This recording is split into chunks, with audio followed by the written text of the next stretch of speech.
So I already checked the patient's charts, and so they have been ordered to have an oxygen tank. So I knock on the door. Hi, Mr. Johnson. Today I'm going to be delivering oxygen to you today. And before I begin, I need to check your ID band. So I'm going to check their name and date of birth. And then I'm going to also make sure my hands are clean.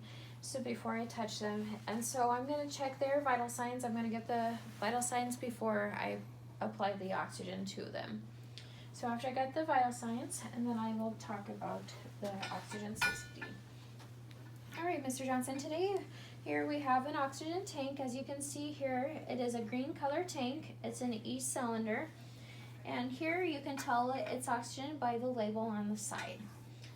And with these oxygen tanks, they always need to stay in their safety card at all times. We don't want anything falling and combusting and breaking off the valve piece, okay? So with this, I placed out a no smoking sign. This is a non-flammable gas, but if anything covers the tank or any cigarettes or anything get close to it, it can combust it, and then it can cause a very bad fire from the combustion. So when I begin, so we're gonna take a regulator here. I have a pin index safety system here. So here I always need to check it and check on the washer inside the O-ring to make sure there's no cracks or anything that can cause a possible leak. Then here we have 2 pins, and we always need to check to make sure they look okay, they don't look broken or anything like that. So when I go to place it on, I always need to crack the cylinder. So I'm going to crack the cylinder, Mr. Johnson, and it's going to be a little loud noise, but it'll be very quick. So I crack the cylinder before I place this on. That way there's no debris inside the valve.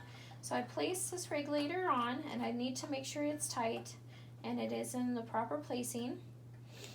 And then I would turn on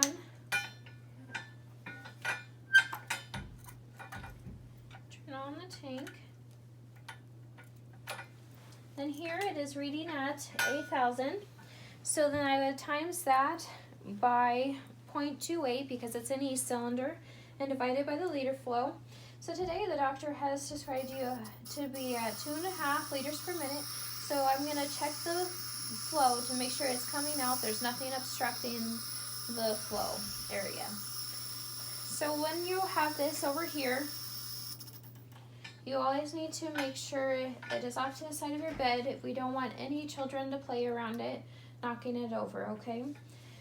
So then when I am done and everything is off, I need to make sure I shut this off before I take off the regulator.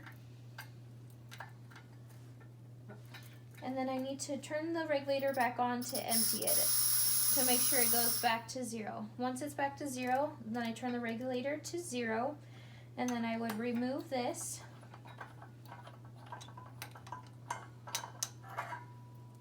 And always leave the wrench with the tank. And then when I'm done with the tank, I can always set it off to the side when I'm done, and then put the regulator in a safe place where it won't fall. When I give a patient their oxygen, I always need to recess after a little bit just to make sure the oxygen is at the right flow, they're getting the appropriate amount, and their SpO2 is at a good level. So after I recess them, I always need to wash my hands and chart everything that I have done for the patient.